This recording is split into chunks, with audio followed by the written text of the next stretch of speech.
Hello friends, welcome to fairs cloud learn to lead. Good morning to all the students. कैसे हो सब लोग? I hope सब लोग अच्छे होंगे, बेहतर होंगे और स्वस्थ होंगे। स्वागत है आपका fairs cloud learn to lead में। Good morning to all the students.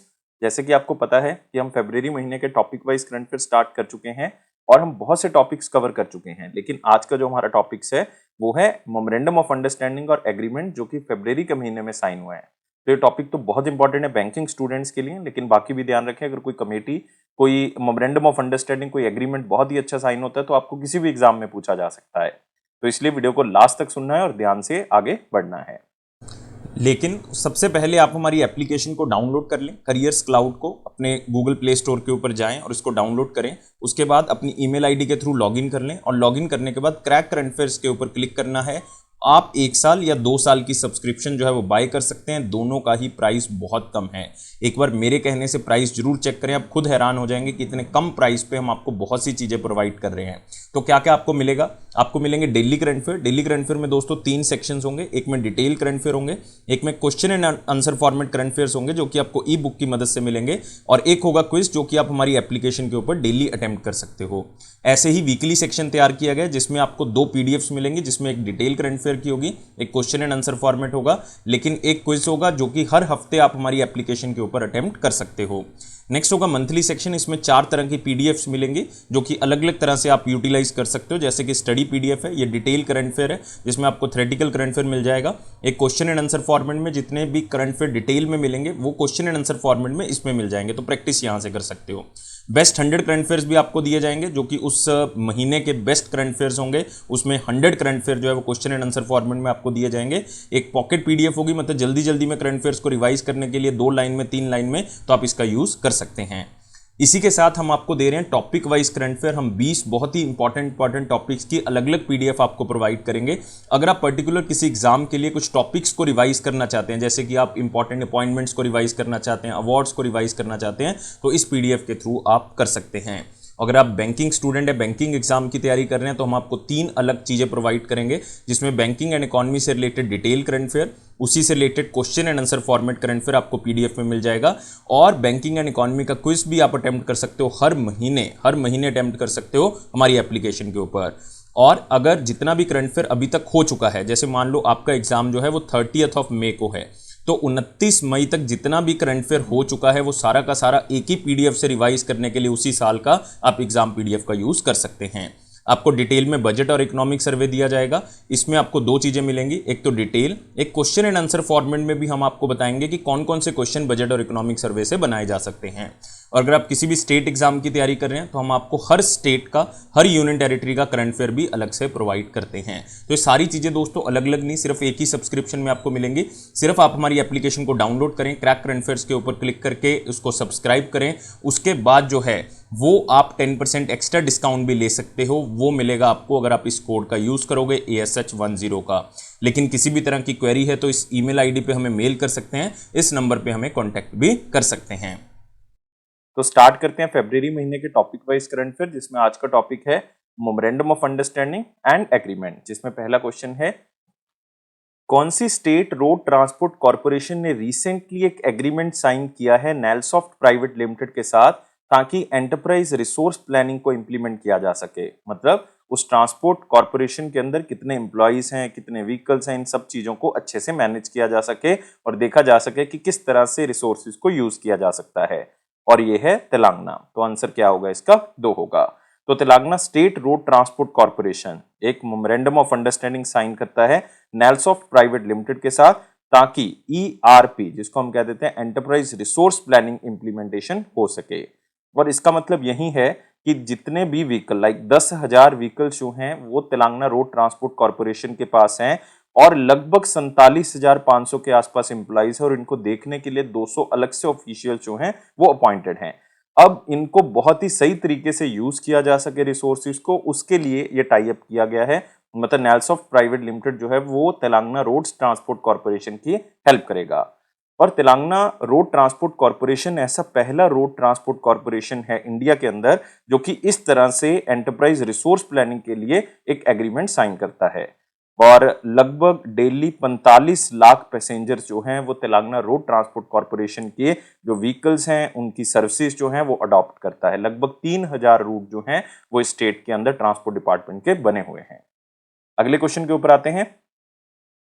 कौन सी कंट्री ट्रेड इन्वेस्टमेंट कमीशन उस कंट्री का रिसेंटली एक मेमोरेंडम ऑफ अंडरस्टैंडिंग साइन करता है CII confederation of Indian industry के साथ, ताकि technical and vocational education training program दोनों कंट्रीज जो हैं वो मिलके स्टार्ट कर सकें या दोनों कंट्रीज मिलके एक दूसरे के साथ टाई अप कर सकें। और ये कंट्री है ऑस्ट्रेलिया। ये क्वेश्चन वेरी इंपॉर्टेंट में शामिल कर लें, इवन ये किसी भी एग्जाम में खास करके स्टेट पब्लिक सर्विस कमीशन के एग्जाम में आपको पूछा जा सकता है। तो याद रखना है इस ऑर्गेनाइजेशन का नाम है Austrade, Australia trade and investment commission, जो कि ऑस्ट्रेलियन गवर्नमेंट की एक एजेंसी है। इन्होंने एक मेमोरेंडम ऑफ अंडरस्टैंडिंग साइन किया है कॉन्फेडरेशन ऑफ इंडियन इंडस्ट्री के साथ, ताकि टेक्निकल और वोकेशनल एजुकेशन और ट्रेनिंग के ऊपर जो है वो फोकस किया जा सके।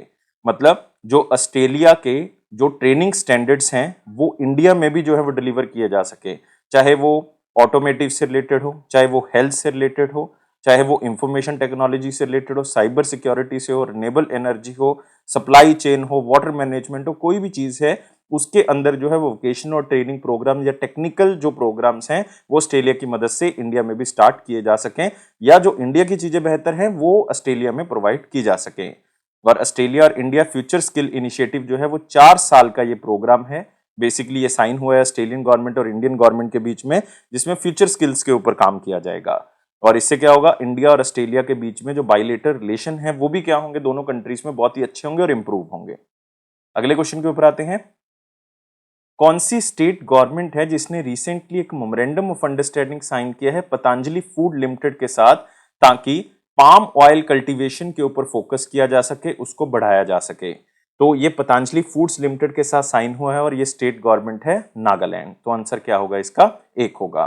तो इसका मेन मकसद यही है कि हम पाम ऑयल कल्टीवेशन के ऊपर फोकस कर सकें, या फिर नागालैंड के अंदर कुछ डिस्ट्रिक्ट्स के अंदर जो है वो हम national mission on edible oil palm जो है वो स्टार्ट कर सके, जिसको हम NMEO-OP कहते हैं। इसका मतलब है national mission on edible oil palm. और ये memorandum of understanding specially palm oil cultivation के ऊपर फोकस करेगा और जो 3 डिस्ट्रिक्ट्स हैं स्पेशली नागालैंड की उसको आगे बढ़ाएगा। और पतंजलि फूड्स लिमिटेड जो है वो ऑलरेडी कई स्टेट्स के साथ नॉर्थ ईस्ट एरिया में काम कर रही हैं, जैसे कि मिजोरम के साथ टाई अप है उनका, अरुणाचल प्रदेश के साथ है, असम के साथ है और त्रिपुरा है। तो ये 5वीं स्टेट बन गई है नॉर्थ ईस्ट के अंदर जिसके साथ पतंजलि फूड्स ने पाम ऑयल कल्टीवेशन के ऊपर काम जो है वो करने के लिए टाई अप किया है। अगले क्वेश्चन के ऊपर आते हैं। उस कंपनी का नाम बताना है जिसने एक एग्रीमेंट साइन किया है IIT पटना के साथ, IIT पटना के साथ, ताकि बिहार के अंदर फर्स्ट ड्रोन ट्रेनिंग सेंटर बनाया जा सके, जिसमें ड्रोन की ट्रेनिंग के बारे में जो है वो बताया जाएगा। एक ट्रेनिंग सेंटर होगा जिसमें ड्रोन्स की हर तरह की प्रैक्टिकल और थ्योरेटिकल एजुकेशन जो है वो प्रदान की जाएगी। और ये एग्रीमेंट स्पेशली साइन हुआ है ड्रोन डेस्टिनेशन प्राइवेट लिमिटेड के साथ। तो आंसर क्या होगा इसका, 3 होगा। तो दिल्ली बेस्ड एक ड्रोन कंपनी है, एक आप कह सकते हो स्टार्टअप है, जो कि इंडिया का बहुत बड़ा निर्माण करता है अनमैन्ड एरियल व्हीकल का, जिसको हम ड्रोन्स भी कह देते हैं।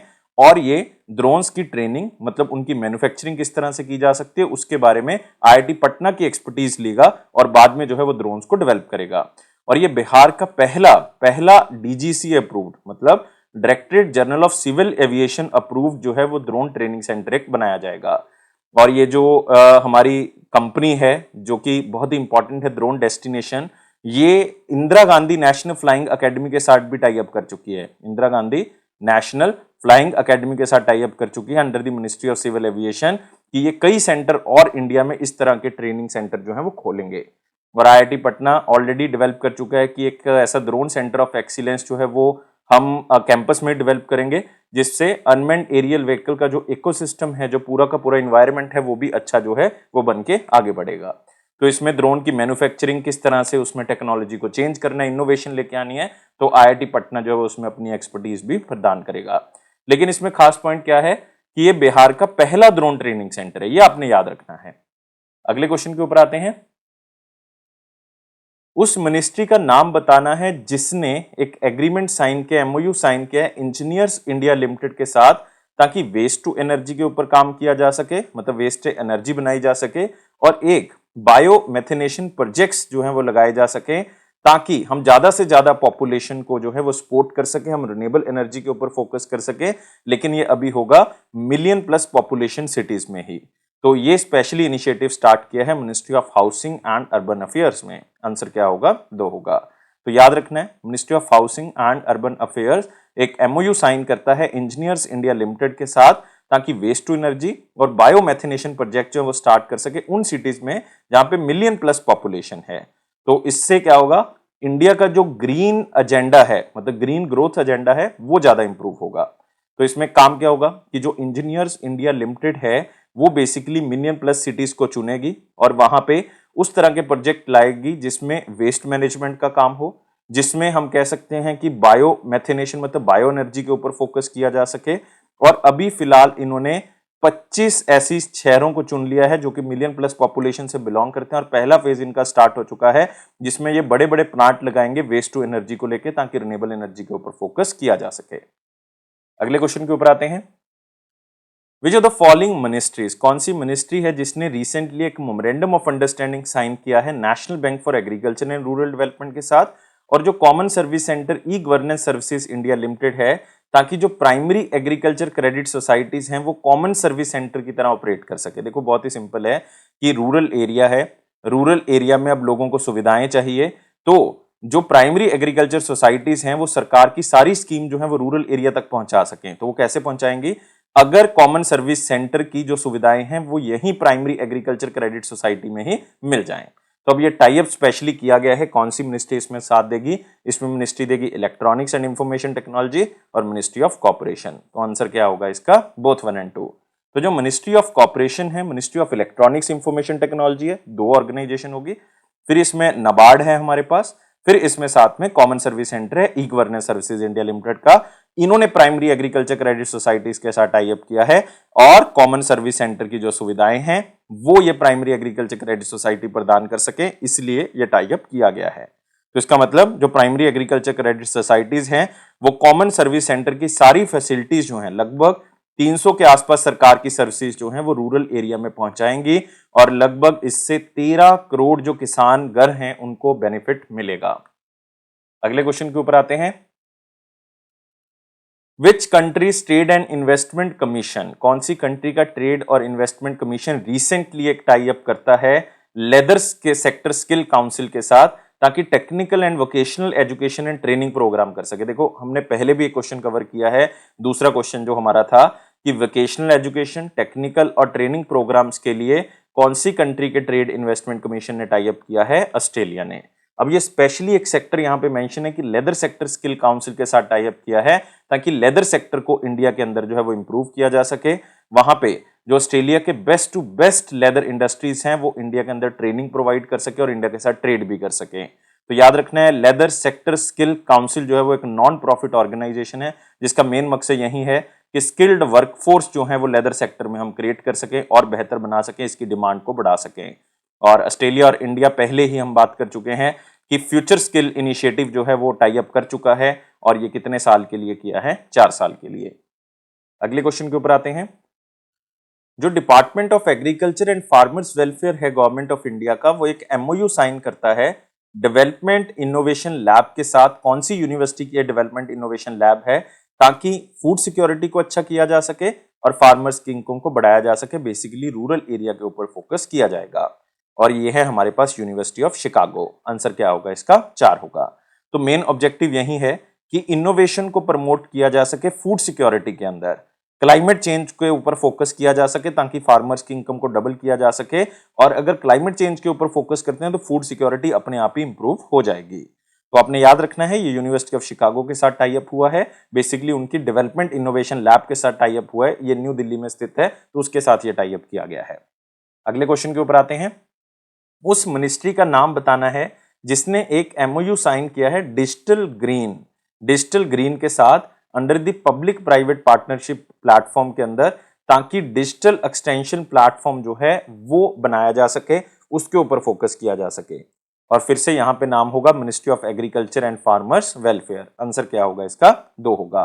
तो ये प्लेटफॉर्म का मेन मकसद यही है कि हम इस तरह का एक नेटवर्क बना सकें जिसमें फार्मर्स को कनेक्ट किया जा सके डिजिटल एग्रीकल्चर इकोसिस्टम के साथ। मतलब उनको जितना भी एग्रीकल्चर के अंदर नई इनोवेशन है उसके बारे में बताया जा सके और नई चीजें जो है वो इस तरह से लागू की जा सके ताकि फार्मिंग कम्युनिटी को बेनिफिट मिल सके।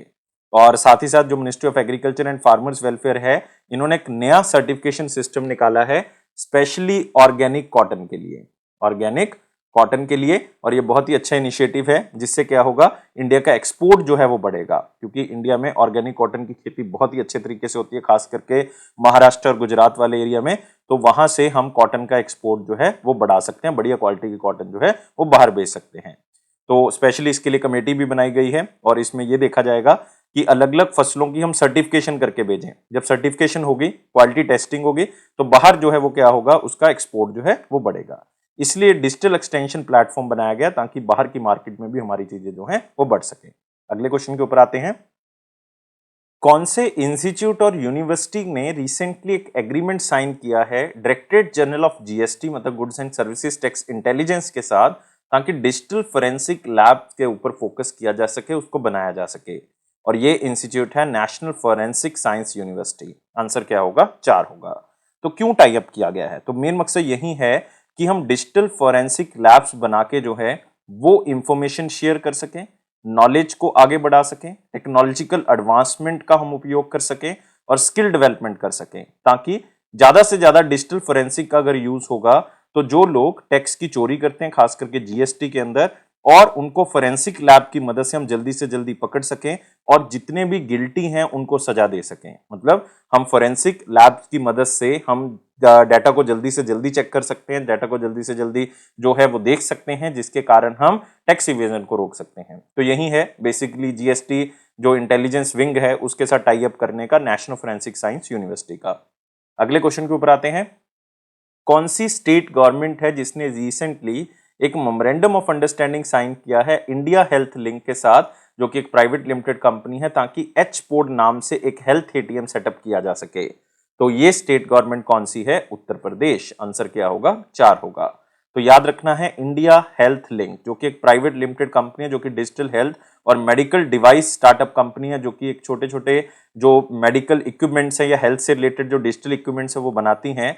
इन्होंने एक एमओयू साइन किया है गवर्नमेंट ऑफ उत्तर प्रदेश के साथ, और ये उत्तर प्रदेश का इन्वेस्ट जो यूपी प्रोग्राम हुआ था उसके अंदर ये बेसिकली टाई अप हुआ था, ताकि एच पॉड नाम से एक हेल्थ एटीएम बनाया जा सके, जो कि लगभग जितने भी हेल्थ के पैरामीटर्स हैं सबको लेके जो है वो पूरा का पूरा स्कैन कर सके, पूरी बॉडी की इन्वेस्टिगेशन कर सके। तो एच पॉड जो है वो एक non invasive digitally integrated ecosystem होगा, जिसमें प्राइमरी लेवल की सारी डिजीजेस को चेक किया जा सकता है और वहां पे हेल्थ केयर को बहुत ही अच्छे तरीके से स्कैन किया जा सकता है। तो जो हमारे पास ये कंपनी है इंडिया हेल्थ लिंक, इसको अमेरिकन कंपनी आइका की तरफ से जो है वो लाइक सपोर्ट मिलता है पीछे से, और इन्होंने एक एमओयू स्पेशली साइन किया 1000 करोड़ का यूपी गवर्नमेंट के साथ। तो यूपी के अंदर अगले 5 साल के अंदर ये 1000 करोड़ रुपए की इन्वेस्टमेंट करेंगे और कई तरह के मेडिकल डिवाइस पार्क्स के ऊपर काम करेंगे, और इवन जो यूपी का पहला मेडिकल डिवाइस पार्क है वो भी इनके द्वारा जो है वो बनाया जा रहा है। तो याद रखना इंपॉर्टेंट है, एक अच्छा क्वेश्चन है, एक अच्छा इनिशिएटिव जो है वो यूपी गवर्नमेंट की तरफ से लिया गया है। अगले क्वेश्चन के ऊपर आते हैं। कौन सी स्टेट गवर्नमेंट है जिसने एमओयू साइन किया है रिनॉल्ट और निसान के साथ, ये दोनों कंपनीज लगभग 5300 करोड़ रुपए की इन्वेस्टमेंट जो है वो स्टेट में करेंगी, और ये स्टेट है हमारे पास तमिलनाडु। स्टैटिक क्वेश्चन है, आप इसको स्लाइड से भी याद रख सकते हैं कि रिनॉल्ट और निसान दो ऐसी लीडिंग मैन्युफैक्चरर कंपनीज हैं जो कि ऑटोमोबाइल से रिलेटेड हैं, और एग्रीमेंट करती हैं तमिलनाडु के साथ कि लगभग $600 मिलियन या आप कह लो 5300 करोड़ रुपया इस स्टेट में इन्वेस्ट करेंगी। और रिनॉल्ट और निसान ने अलायंस किया है कि वो 6 नए व्हीकल्स जो हैं वो यहां पे बनाएंगे, जिसमें 2 जो हैं वो पूरी तरह से इलेक्ट्रिक व्हीकल्स होंगे जो इस स्टेट में बनाए जाएंगे, खास करके चेन्नई में इनका बेस होगा। तो ये आपने याद रखना है, तमिलनाडु में इतनी इन्वेस्टमेंट रिनॉल्ट और निसान करेंगे। अगले क्वेश्चन के ऊपर आते हैं। Which of the following organization, कौन सी ऑर्गेनाइजेशन है रिसेंटली जो कि एक tripartite memorandum of understanding sign करती है ministry of youth affairs and sports के साथ, ताकि nutritional supplement testing capacity India के अंदर बनाई जा सके। मतलब पता लग सके कि कितना न्यूट्रिशनल फूड जो है वो लोगों तक पहुंच रहा है, या कितना सप्लीमेंट जो न्यूट्रिशियस मार्केट के अंदर अवेलेबल है वो लोगों तक पहुंच रहा है, या लोगों में अवेयरनेस क्रिएट करने की भाई न्यूट्रिशियस फूड खाने के आपको क्या बेनिफिट्स हो सकते हैं। तो यहाँ पे हमारे पास ऑर्गेनाइजेशन है food safety and standards authority of India, फसाए हो गया एक, तो एक हमारे पास है national institute of pharmaceutical education and research, जो कि कहां पे है, हैदराबाद में। याद रखना है नाइपर जो है वो हैदराबाद में है। तो आंसर क्या होगा, बोथ 1 and 2। तो याद रखना इस एमओयू का मेन मकसद यही है कि जो डोपिंग प्रॉब्लम है, क्योंकि ये ministry of youth affairs and sports के साथ हुआ है, तो ये डोपिंग प्रॉब्लम्स जो स्पोर्ट्स के अंदर है, जो ड्रग्स ले लेते हैं अपनी कैपेबिलिटी को अच्छा करने के लिए, अच्छा परफॉर्म करने के लिए, तो उसको चेक किया जा सके, उसको कम किया जा सके और अवेयरनेस क्रिएट की जा सके कि इस तरह के सप्लीमेंट्स लेने से बॉडी को क्या नुकसान हो सकता है फ्यूचर में। तो एमओयू स्पेशली इसलिए साइन किया गया है ताकि रिसर्च अपॉर्चुनिटीज बन सके, खास करके अच्छी स्पोर्ट्स एक्टिविटीज को प्रमोट करने के लिए और एंटी डोपिंग कैंपेन चलाने के लिए। तो डोप फ्री न्यूट्रिशनल सप्लीमेंट जो है वो स्पोर्ट्स पर्सनैलिटी को मिले, उसके ऊपर फोकस किया जाएगा। अगले क्वेश्चन के ऊपर आते हैं। इंडियन इंस्टीट्यूट ऑफ टेक्नोलॉजी ऐसा कौन सा है जिसने एक मेमोरेंडम ऑफ एग्रीमेंट साइन किया है सेंट्रल वाटर कमीशन के साथ, ताकि international centre of excellence for dams बनाया जा सके। अब देखो, जो सेंट्रल वाटर कमीशन है वो अकेला भी बना सकता है centre of excellence for dams, लेकिन यहां पे किसी आईआईटी के साथ टाई अप करने का मतलब है वो आईआईटी अपनी जो एक्सपर्टीज है, जो उसके पास नॉलेज है, वो शेयर करेगा।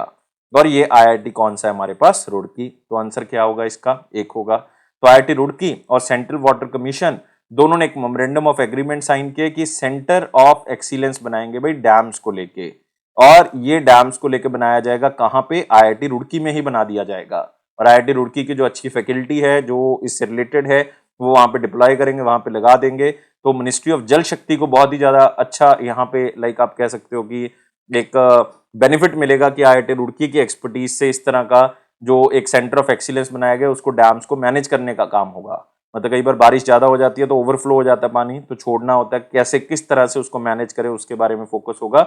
और इसके लिए आईआईटी रुड़की को 109 करोड़ रुपए की लगभग ग्रांट जो है वो मिनिस्ट्री ऑफ जल शक्ति की तरफ से मिल भी चुकी है। अगले क्वेश्चन के ऊपर आते हैं। कौन सी कंट्री है जो कि रिसेंटली एक एग्रीमेंट साइन करती है इंडिया के साथ, ताकि 200 मेगावाट जो है वो जो ट्रांसमिशन लाइन है दलकेबर और मुजफ्फरपुर के बीच में, उसमें 200 मेगावाट जो है वो एनर्जी और ऐड की जाए। वो पहले यूनिट जो है वो 600 मेगावाट का, मतलब ये जो ट्रांसमिशन लाइन है वो 600 मेगावाट की है। अब ये 200 मेगावाट उसमें और ऐड कर देंगे तो ये 800 मेगावाट की हो जाएगी। और ये कंट्री हमारे पास कौन सी है, तो बॉर्डर एरिया होगा, नेपाल है, ट्रांसमिशन लाइन है। तो इंडिया नेपाल के बीच में ये एग्रीमेंट हुआ है कि पावर इंपोर्ट और एक्सपोर्ट कैपेसिटी बढ़ाई जा सके। मतलब इंडिया नेपाल से एनर्जी जो ट्रांसफर हो रही है इंडिया और नेपाल के बीच में वो बढ़ाई जा सके। पहले 600 मेगावाट होती थी इस लाइन के बीच में, जो कि धालकेबार और मुजफ्फरपुर के बीच में, अब 800 मेगावाट एनर्जी का जो आदान प्रदान है वो हो सकता है। तो ये ट्रांसमिशन लाइन जो है वो बेसिकली इंक्रीज की गई है। तो ये आपने सिंपली क्वेश्चन स्लाइड से याद रख लेना है। अगले क्वेश्चन के ऊपर आते हैं।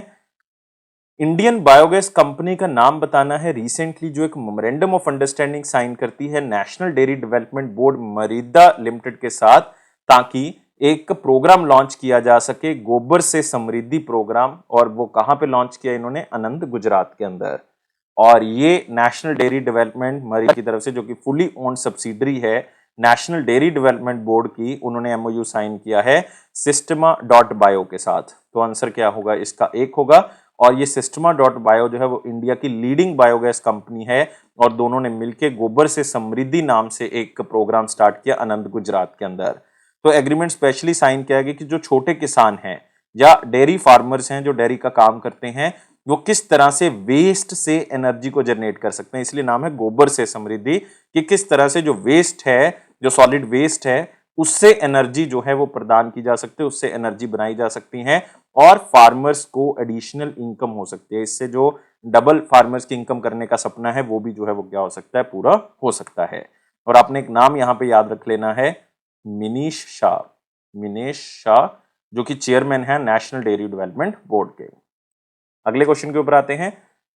कौन सी स्टेट का एग्रीकल्चर डिपार्टमेंट रिसेंटली एक मेमोरेंडम ऑफ अंडरस्टैंडिंग साइन करता है Wadhwani institute for artificial intelligence के साथ, ताकि फार्मर्स को इंप्रूव किया जा सके, उनकी कम्युनिटी को आगे बढ़ाया जा सके आर्टिफिशियल इंटेलिजेंस सॉल्यूशंस प्रदान करके, और ये हमारे पास स्टेट है कर्नाटका। तो आंसर क्या होगा? 4 होगा। तो Wadhwani institute of artificial intelligence, नाम से पता लग रहा है कि ये क्या काम करेंगे। अब कर्नाटका का जो स्टेट डिपार्टमेंट ऑफ एग्रीकल्चर है, उनको ये आर्टिफिशियल इंटेलिजेंस पावर्ड सॉल्यूशंस प्रदान करेंगे, जैसे कि क्लाइमेट को लेके, फसल को लेके, कितनी फसल हो रही है, किस तरह से हो रही है, इसमें आर्टिफिशियल इंटेलिजेंस का यूज करके वो फसल को और इंप्रूव करेंगे, मतलब फार्मर्स कम्युनिटी को और ऊपर उठाएंगे।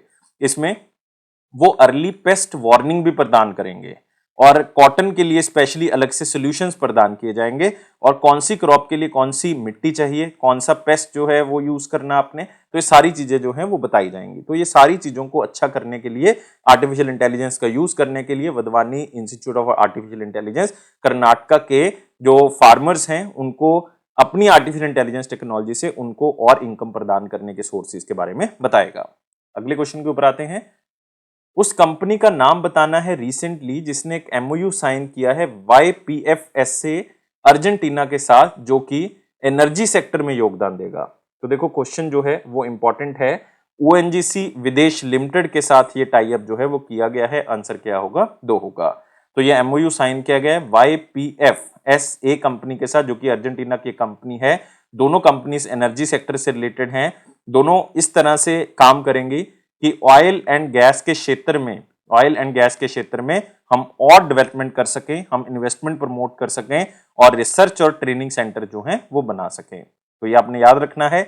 और ONGC विदेश लिमिटेड जो है वो currently 32 oil and gas project चलाता है 15 कंट्रीज के अंदर।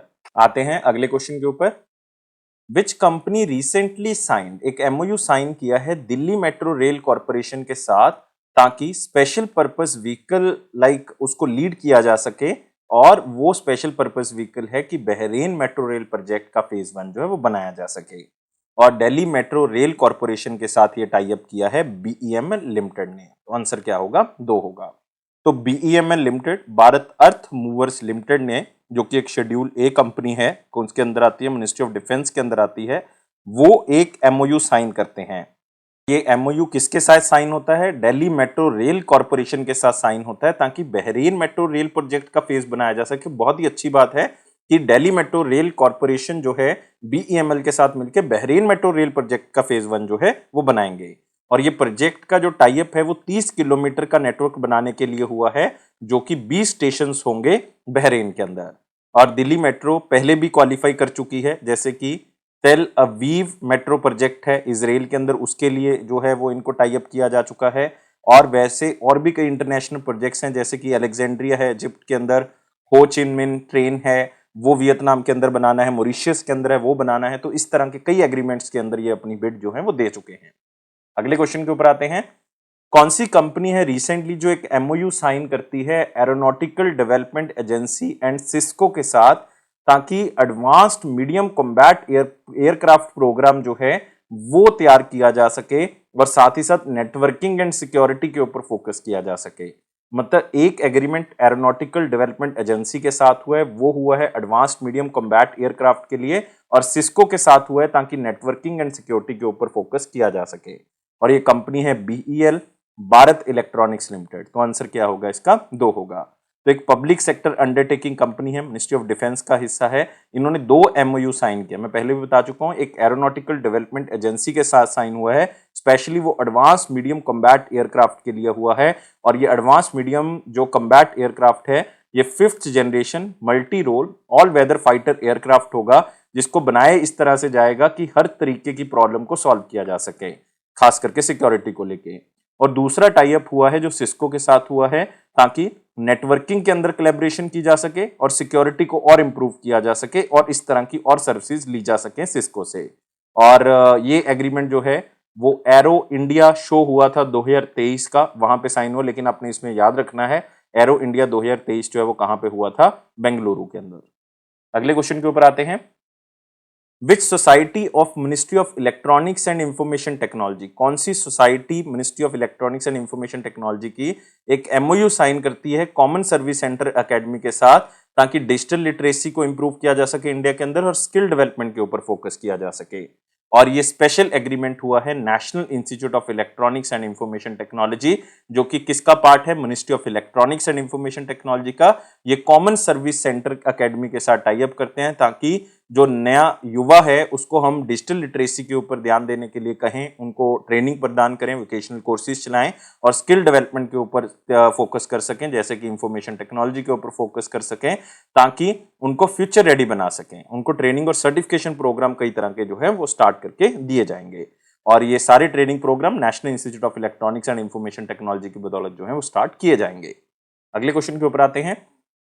कौन सी स्टेट गवर्नमेंट है जिसने रिसेंटली एक एमओयू साइन किया है ओला इलेक्ट्रिक मोबिलिटी प्राइवेट लिमिटेड के साथ, ताकि वर्ल्ड का लार्जेस्ट इलेक्ट्रिक व्हीकल हब जो है, जो कि लगभग 7600 करोड़ की इन्वेस्टमेंट से बनाया जाएगा, वो वहां पे लगाया जा सके। वर्ल्ड का लार्जेस्ट इलेक्ट्रिक व्हीकल हब है ये ओला इलेक्ट्रिक मोबिलिटी जो है वो लगाएगी। 7600 करोड़ रुपए की इन्वेस्टमेंट होगी और कौन सी स्टेट में होगी, तमिलनाडु में। तो आंसर क्या होगा इसका, 3 होगा। तो एम के स्टालिन वहां के चीफ मिनिस्टर हैं और सीईओ ओला के जो हैं भाविश अग्रवाल, ये नाम आप याद रख सकते हैं, भाविश अग्रवाल, उनके बीच में ये टाई अप जो है वो हुआ है। और ये इंपॉर्टेंट क्या है, इसमें वर्ल्ड का लार्जेस्ट इलेक्ट्रिक व्हीकल हब होगा जिसमें 2 व्हीलर्स, 3 व्हीलर्स, इलेक्ट्रिक कार्स और साथ ही लिथियम सेल गीगा फैक्ट्रीज जो है वो लगाई जाएंगी, जिसकी कैपेसिटी जो है वो लगभग 20 गीगावाट की होगी और बहुत ही बड़ी इन्वेस्टमेंट है इसके अंदर। और इसमें आप कह सकते हो कि लिथियम सेल्स का एक बहुत बड़ा यूनिट लगेगा जिसमें लगभग 5100 करोड़ रुपए की इन्वेस्टमेंट होगी और लगभग 2500 करोड़ रुपए की जो इसमें इन्वेस्टमेंट होगी वो कार प्लांट को लेके होगी। तो लिथियम आयन फैक्ट्रीज भी यहाँ पे लगेंगी जो कि लिथियम सेल्स बनाएंगी और साथ ही साथ यहाँ पे इलेक्ट्रिक व्हीकल्स को भी बनाया जाएगा। अगले क्वेश्चन के ऊपर आते हैं। कौन सी स्टेट का टूरिज्म डिपार्टमेंट रिसेंटली एक एमओयू साइन करता है यूनाइटेड नेशन वुमेन इंडिया के साथ, ताकि वुमेन फ्रेंडली एक्टिविटीज जो है वो बढ़ाई जा सके टूरिज्म सेक्टर में। मतलब वुमेन एम्पावरमेंट करनी है, वहां पे भी वुमेन को आगे लेके जाना है, उनको बिजनेसेस उनके आगे बढ़ाने हैं टूरिज्म सेक्टर के अंदर, और ये स्पेशल इनिशिएटिव लिया है केरला ने। आंसर क्या होगा, 4 होगा। तो केरला टूरिज्म जो कि गवर्नमेंट ऑफ केरला का एक हिस्सा है, तो मेमोरेंडम ऑफ अंडरस्टैंडिंग साइन हुआ है यूनाइटेड नेशन वुमेन इंडिया के साथ, ताकि वुमेन फ्रेंडली एक्टिविटीज जो है वो टूरिज्म सेक्टर के अंदर इंप्रूव की जा सके। तो मेन मकसद यही है कि वुमेन फ्रेंडली टूरिज्म अगर बढ़ेगा तो वुमेन एम्पावरमेंट होगी और वुमेन के ऊपर फोकस जो है वो टूरिज्म सेक्टर में इंक्रीज हो जाएगा। अगले क्वेश्चन के ऊपर आना है। स्टेट गवर्नमेंट का नाम बताना है रिसेंटली जो 10 साल का एक MOA memorandum of agreement sign करते हैं टाटा टेक्नोलॉजीज के साथ, ताकि 150 government owned industrial training institute जो है वो अपग्रेड किए जा सकें। और ये स्टेट गवर्नमेंट है उत्तर प्रदेश। आंसर क्या होगा, 4 होगा, क्योंकि लगभग आप देख सकते हो 150 government owned industrial training institute हैं, इनको अपग्रेड करना है। अपग्रेड करना है मतलब जो टाटास ने अपना कॉर्पोरेट सोशल रिस्पॉन्सिबिलिटी उनकी CSR है उसके अंदर उन्होंने पैसा लगाना है। तो टाटा टेक्नोलॉजी लगभग 4200 से 4300 करोड़ रुपया जो है वो इसमें इन्वेस्ट करेगी, जिसमें 1190 करोड़ जो है वो गवर्नमेंट ऑफ यूपी की तरफ से जो है वो दिए जाएंगे। और इस इन्वेस्टमेंट के साथ इन जो भी ITI सेंटर्स हैं, इंडस्ट्रियल ट्रेनिंग इंस्टीट्यूट्स हैं, इनको मॉडर्नाइज कर दिया जाएगा। लगभग 10,000 स्क्वायर फीट का ये एरिया है जिसको डेवलप करना है, और ये 75 जो जिले हैं यूपी के उसमें ये 150 government owned industrial training institute जो फैले हुए हैं, इनको मॉडर्नाइज करने का काम जो है वो टाटा टेक्नोलॉजीज करेंगी। तो आपने याद रखना है, इंपॉर्टेंट क्वेश्चंस हैं। तो ये थे हमारे पास बहुत ही important current affair. I think video आपको अच्छा लगा होगा, तो वीडियो को लाइक करें, शेयर करें और चैनल को अभी के अभी सब्सक्राइब कर लें। आप हमारे हर प्लेटफॉर्म को ज्वाइन कर सकते हैं, फेसबुक है, इंस्टाग्राम है, लिंक्डइन है, टेलीग्राम चैनल है, लेकिन हर नोटिफिकेशन आपको मिलेगी टेलीग्राम चैनल पे, तो इसका लिंक डिस्क्रिप्शन बॉक्स में दिया हुआ, वहां से ज्वाइन करें। Thank you guys, take care and bye bye.